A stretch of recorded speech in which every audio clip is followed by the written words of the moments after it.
भारत माता की। भारत माता की। भारत माता की।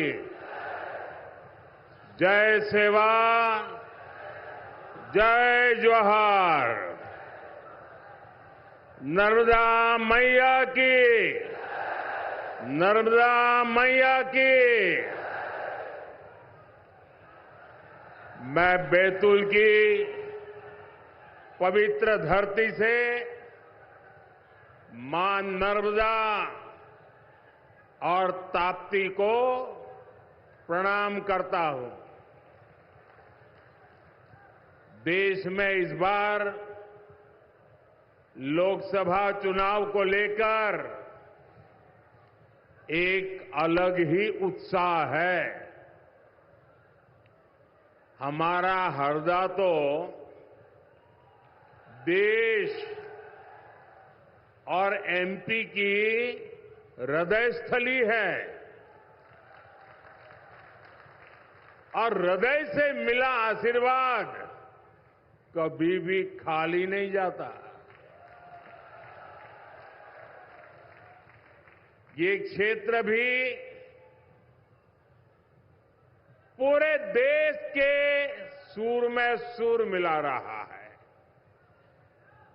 चाहे तमिलनाडु में जाओ, केरल में जाओ, जम्मू जाओ, असम जाओ, देश के हर कोने में एक ही सुर है और उस सुर में मध्य प्रदेश का भी सुर है। फिर एक बार, फिर एक बार, फिर एक बार। साथियों, आज मोदी पहले जब भी आता था तो कुछ न कुछ लेकर के आता था, कुछ न कुछ देने के लिए आता था। कभी ये योजना, कभी वो योजना, कभी ये विकास का काम, कभी वो विकास का काम। आज मैं देने के लिए नहीं आया हूं। आज मैं आपसे कुछ मांगने के लिए आया हूं।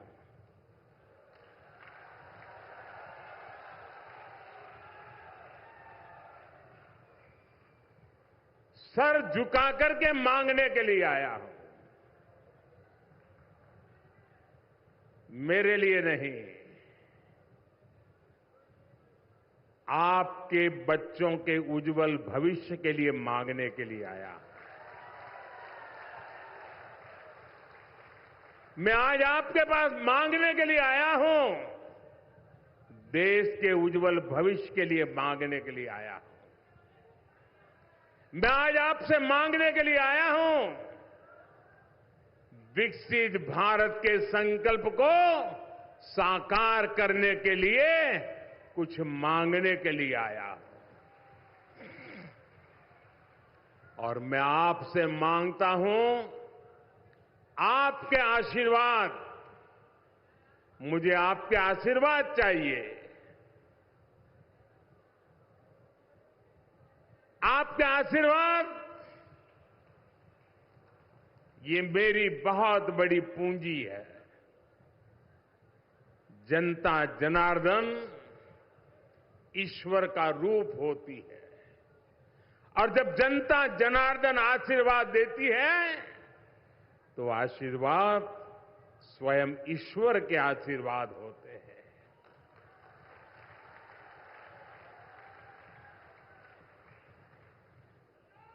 और यह आशीर्वाद देने का एक ही तरीका इन दिनों है कि आप कमल के निशान पर बटन दबा करके आपका आशीर्वाद मोदी को पहुंचाइए। पहुंचाएंगे, भारी मतदान करेंगे। ये आपका वोट ही है जिसने पिछले 10 वर्षों में देश को तेज विकास की गारंटी दी है।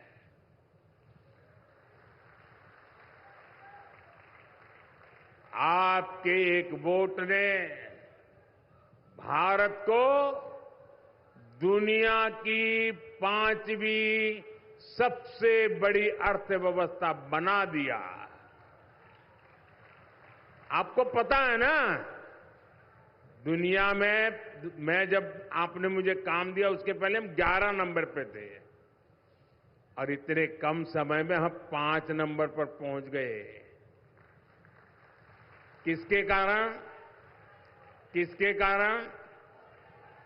किसके कारण? किसके कारण? किसके कारण? अरे मोदी के कारण नहीं, आपके एक वोट के कारण हो गया ये आपके वोट की ताकत है और मैं आज आपके वोट की ताकत का आपको साक्षात्कार कराने के लिए आया हूं। आपके एक वोट ने विदेशों में भारत का डंका बजा दिया।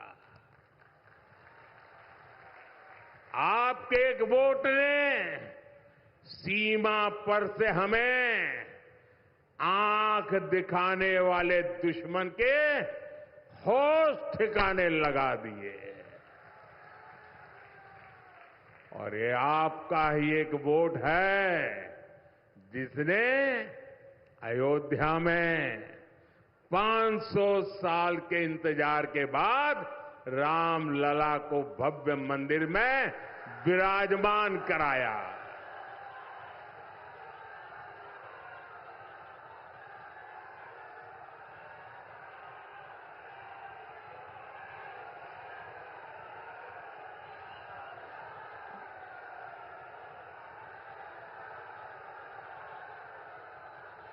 बेटा आप वो फोटो लेकर के नीचे बैठ जाइए, पीछे लोगों को दिखता नहीं है, आप बैठ जाइए। जय श्री राम। और इन 10 वर्षों में ये जो काम हुआ है वो तो केवल एक ट्रेलर है, ट्रेलर।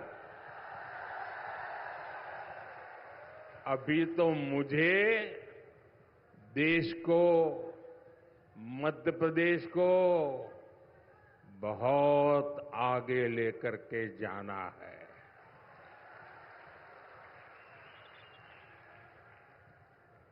हमारे मुख्यमंत्री भाई मोहन यादव जी और उनकी पूरी टीम जब से सरकार संभाली है वो भी एमपी के विकास को और नई शक्ति से जुटे हुए हैं। साथियों, बैतूल देश की एकता, अखंडता के लिए अपने प्राणों की बाजी लगाने वाले वीरों की धरती है।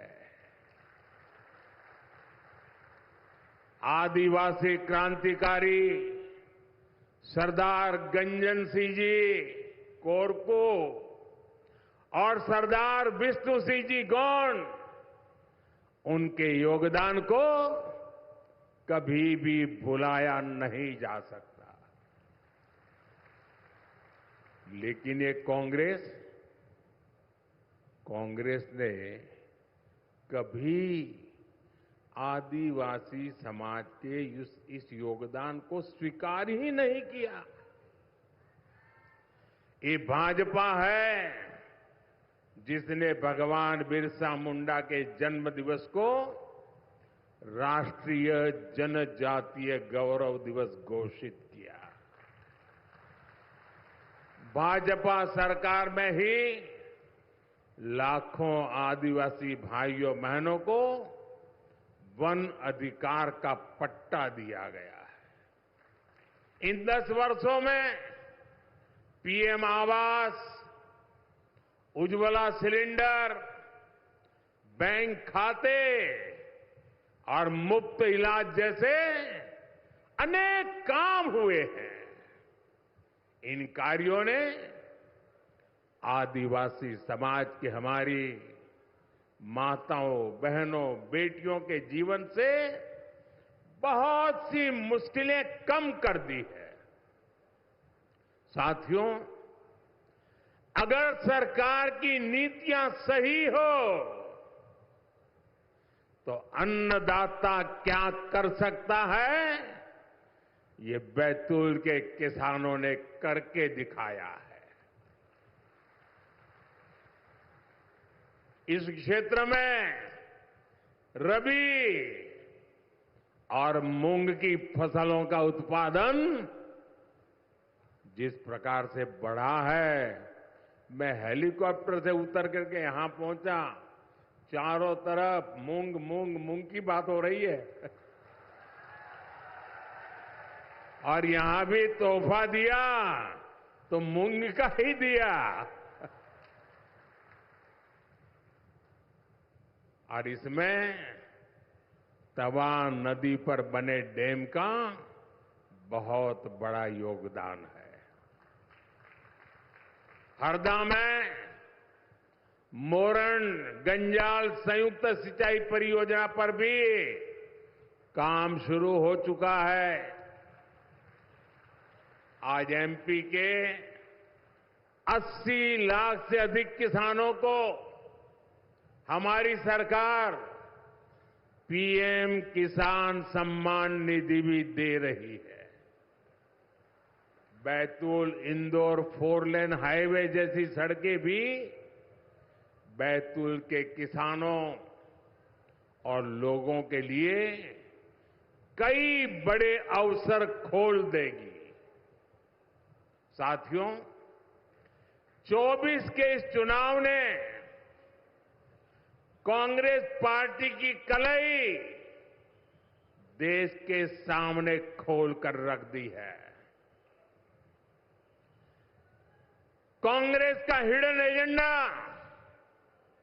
खतरनाक हिडन एजेंडा अब खुल करके देश के सामने आ चुका है। सेक्युलरिज्म के नाम पर वोट बैंक की राजनीति करने वाली, डोंग करने वाली कांग्रेस ने सामाजिक न्याय की मूलभूत भावना की भी हत्या कर दी है। अब ये खुलकर सामने आ गया है कि कांग्रेस पार्टी दलितों, पिछड़ों, आदिवासियों से कितनी ज्यादा नफरत करती है। साथियों, आजादी के बाद कांग्रेस का सबसे बड़ा विरोध बाबा साहब आंबेडकर ने किया था। बाबा साहब दूर का देख सकते थे कांग्रेस देश को कैसे पतन के राह पर ले जा रही है, ये बाबा साहब ने उस समय देख लिया था। ये बाबा साहब आंबेडकर ही थे जिन्होंने धर्म के आधार पर आरक्षण दिए जाने का कड़ा विरोध किया था। हमारे संविधान निर्माताओं ने लंबे समय तक इसकी चर्चा की थी, हर प्रकार के दिमाग अप्लाई किए थे और हमारे संविधान निर्माताओं ने मिलकर के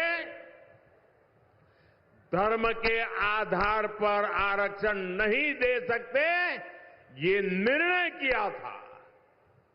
ये हमारे संविधान की मूल भावना थी, लेकिन कांग्रेस के कारनामे उस संविधान की मूल भावना के भी खिलाफ है।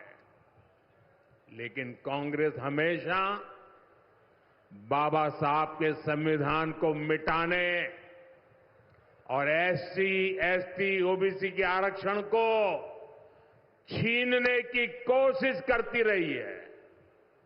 कांग्रेस एससी, एसटी, ओबीसी से आरक्षण छीनकर उसे अपने खासम खास प्रिय वोट बैंक को देना चाहती है। जब केंद्र में कांग्रेस की सरकार बनी थी, तब उन्होंने सबसे पहले आंध्र प्रदेश में धर्म आधारित आरक्षण की शुरुआत की थी। लेकिन तब कांग्रेस अपने मंसूबों में पूरी तरह कामयाब नहीं हो पाई थी। लेकिन भाई और बहनों, कांग्रेस पार्टी अभी भी वो खेल खेलना चाहती है, चोरी छुपी से करना चाहती है, पर्दे के पीछे रह करके देशवासियों की आंख में धूल झोंक करके वो खेल खेलना चाहती है। कांग्रेस ने कर्नाटका में, ये जरा मेरे भाई बहन सुन लीजिए बराबर, कैसा पाप किया इन्होंने। कर्नाटका में ओबीसी को जो आरक्षण मिलता है, उस ओबीसी के कोटे से आरक्षण का हिस्सा छीनने के लिए पिछले दरवाजे से चोरी करने के लिए उन्होंने कर्नाटका में जितने मुसलमान हैं, सभी मुसलमानों को ओबीसी बना दिया और ओबीसी के लिए मिला हुआ आरक्षण उसको छीनने का पक्का षड्यंत्र पूरा कर दिया। कांग्रेस की ये हरकत पूरे देश के ओबीसी समाज के लिए खतरे की घंटी है। अपने मैनिफेस्टो में भी कांग्रेस लगातार धर्म आधारित आरक्षण की बात कर रही है।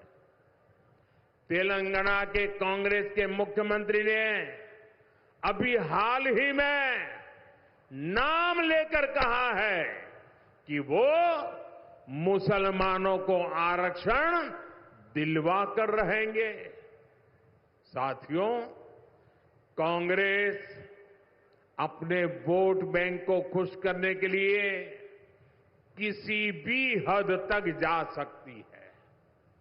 अब कांग्रेस ने देश के लोगों की संपत्ति छीनकर उसे भी अपने वोट बैंक को मजबूत करने की तैयारी शुरू की है।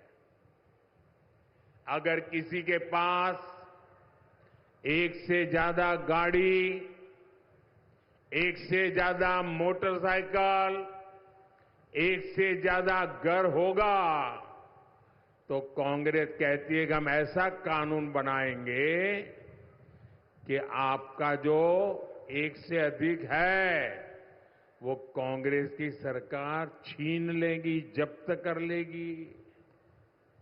आपका गांव में घर है, अब बच्चे बड़े हो रहे हैं, शहर में एक घर बनवा लिया, तो अब कांग्रेस कहती है वो ऐसा कानून लाएंगे, एक ही घर रख सकते हो, दो है तो एक दे दो, ताकि वो अपने खास लोगों को बांटना चाहते हैं। वो कहते हैं एक्सरे करेंगे, एक्सरे देश का, और देश की महिलाओं के पास कितने गहने हैं उसकी भी जांच कराई जाएगी। किस महिला के पास कितना स्त्री धन है उसकी भी जांच कराई जाएगी। मंगलसूत्र कैसे छीन लिया जाए उसकी योजना बनाई जाएगी।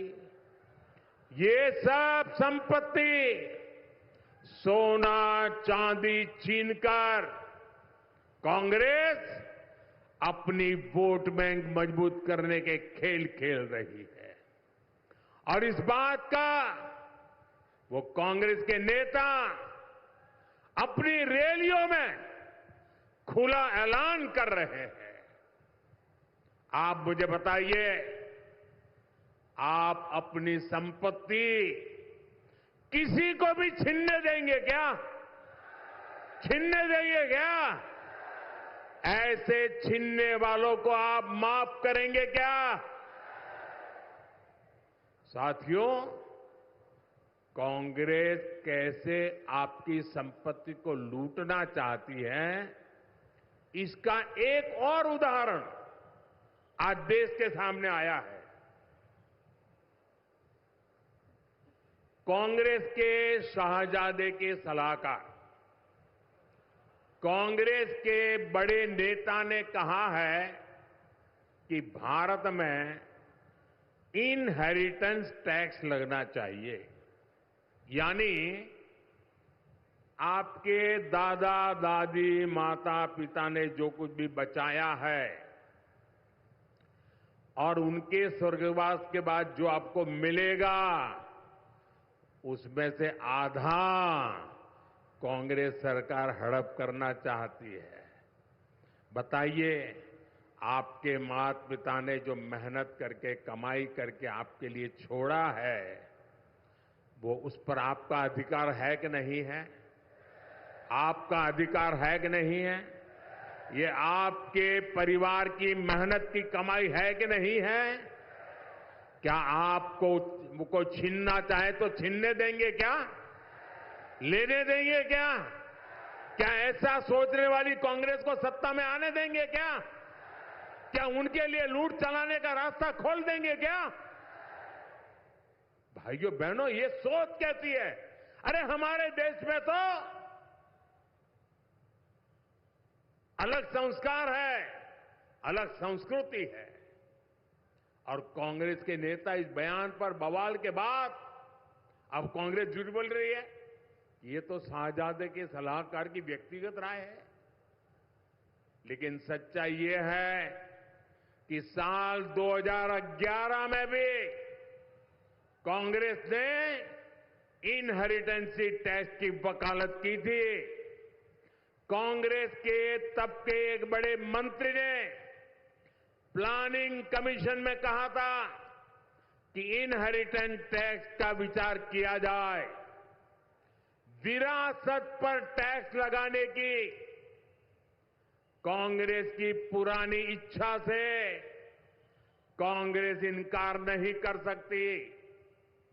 साथियों, हमारे देश में मेहनत करके थोड़ा थोड़ा बचाकर आने वाली पीढ़ियों के लिए कुछ न कुछ संपत्ति छोड़कर जाने की परंपरा है। कितना ही गरीब क्यों ना हो, लेकिन दादा सोचेगा, दादी सोचेगी, नाना सोचेगा, नानी सोचेगी, एक आध अगर चीज है तो संभाल के रखती है कि मेरी पोती बड़ी होगी ना तो उसकी शादी में काम आएगा, मेरा नाती बड़ा हो जाएगा तो उसकी शादी में काम आ जाएगा। 20-20, 30-30 साल तक वो संभाल करके रखते हैं, मुसीबत के समय पे भी निकाल करके खर्च नहीं करते हैं। क्यों? उनके मन में यही इच्छा रहती है कि जाऊं तो बच्चों के लिए कुछ छोड़ करके जाऊं। अब ये लोग कह रहे हैं, अब जो छोड़ोगे ना उस पर आधा हिस्सा हमारा रहेगा। क्या आप ये मंजूर कर सकते हैं? ऐसी कांग्रेस को मध्य प्रदेश में पैर रखने देंगे क्या? हिंदुस्तान में पैर रखने देंगे क्या? भाइयों बहनों, मुझे तो साफ दिखता है, कांग्रेस का मंत्र है, आप भी ये मंत्र याद रखना कांग्रेस का, और घर घर जाके बताना ये क्या मंत्र है कांग्रेस का। कांग्रेस का मंत्र है, कांग्रेस की लूट जिंदगी के साथ भी लूट और जिंदगी के बाद भी लूट। जिंदगी के साथ भी लूट, जिंदगी के साथ भी, जिंदगी के साथ भी, जिंदगी के साथ भी, जिंदगी के बाद भी, जिंदगी के बाद भी ये है कांग्रेस। इसलिए आपको कांग्रेस से बहुत सावधान रहना है। साथियों, आज जब देश 25 साल के लक्ष्यों पर काम कर रहा है, अगले 5 साल का रोड मैप बना रहा है और सरकार में आने के बाद पहले 100 दिन के निर्णयों पर काम हो रहा है, तो इंडी गठबंधन वाले भी अपनी डफली, अपना राग आलाप रहे हैं। आपको ये सुनकर हंसी भी आ जाएगी और डर भी लगेगा। कुछ मीडिया रिपोर्ट्स में आया है कि इंडी गठबंधन वालों में चर्चा चल रही है, क्योंकि मोदी बार बार पूछता है कि बताओ भाई, इतना बड़ा देश किसको सुपुर्द करें? नाम तो बताना चाहिए भाई। आप बिना नाम इतना बड़ा देश किसी को सुपुर्द कर सकते हो क्या? ये लोग नाम बताने को तैयार नहीं है। ये लोग तो बता दिए भाई मोदी है, बताओ आपको देना है तो ये मोदी है, दीजिए। कहा कि नहीं कहा? आपके सामने नाम है ना, दूसरी तरफ नाम ही नहीं है। इतना बड़ा देश किसको देना, इसका देश को पता होना चाहिए कि नहीं होना चाहिए? जरा बोलो ना, पता होना चाहिए कि नहीं होना चाहिए? आपको पता है वो किसको देना चाहते हैं? पता है किसी को? तो ऐसा अंधेरे में हम तीर मार सकते हैं क्या? यहां तो साफ साफ है, 10 साल का अनुभव है, मोदी आपके सामने है और सब लोगों ने कहा है कि भाई मोदी हमारा उम्मीदवार है।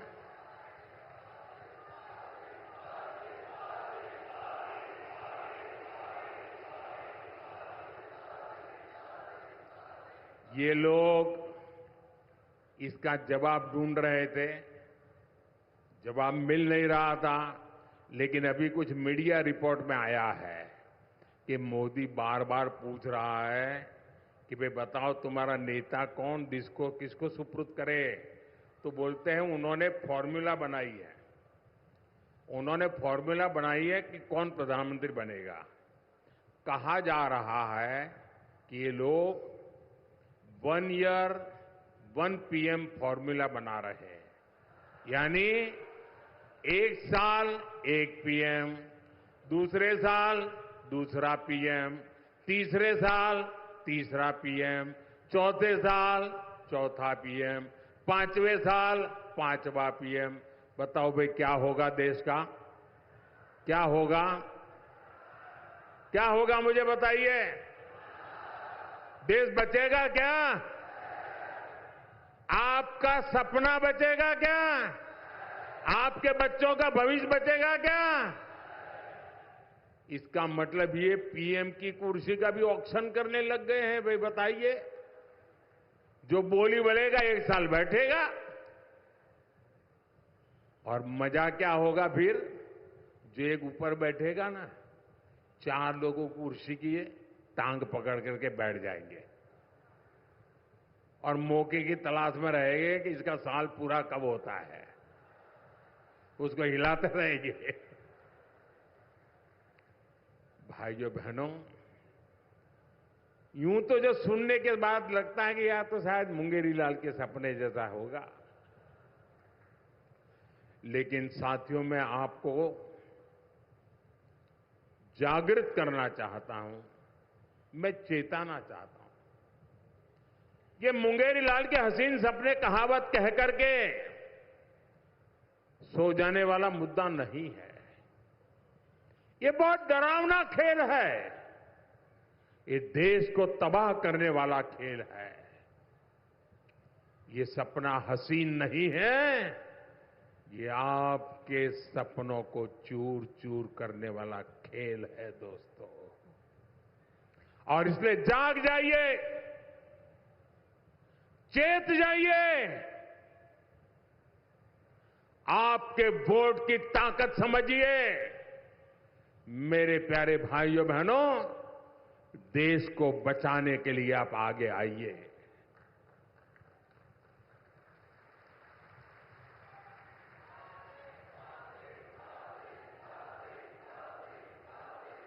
जो रील्स में, सोशल मीडिया पर लोग मजाक में कहते हैं, उस पर इंडी गठबंधन बहुत गंभीरता से विचार कर रहा है।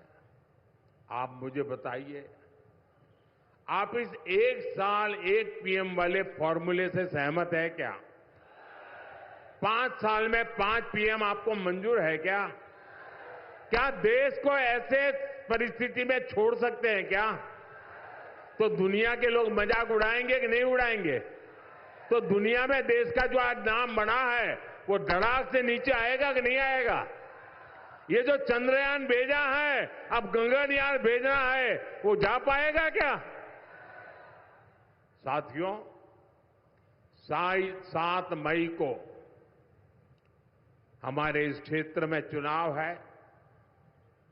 विदिशा में उम्मीदवार है हमारे भाई शिवराज जी, और यहां पर उम्मीदवार है हमारे दुर्गादास उइके जी। ये दोनों मेरे साथी संगठन में, मैं शिवराज साहब के साथ काम करते थे। वे मुख्यमंत्री थे, मैं भी मुख्यमंत्री था, हम साथ काम करते थे। वो पार्लियामेंट में गए थे, तब मैं महामंत्री के नाते साथ में काम करते थे। अब फिर मैं एक बार उनको ले जाना चाहता हूं। और उइके जी पार्लियामेंट में मेरे बहुत अच्छे साथी रहे जी। मेरे हर छोटे मोटे कामों की चिंता ये हमारे दुर्गादास जी करते थे। इन दोनों को भारी मतों से जीताना है, और बड़ी संख्या में आप जिता करके जब उनको वोट देते हैं ना, वो मोदी को शक्ति देता है। जब हम उनको वोट देते हैं तो वोट मोदी को पहुंचता है। और इसलिए मोदी को मजबूत बनाने के लिए आप मतदान करें, और इसके लिए ज्यादा से ज्यादा मतदान होना चाहिए। कराओगे? घर घर जाओगे? मतदाताओं को मिलोगे? मतदान कराने के लिए कहोगे? उनको कहना आपका मतदान मोदी के लिए आशीर्वाद है, कहोगे?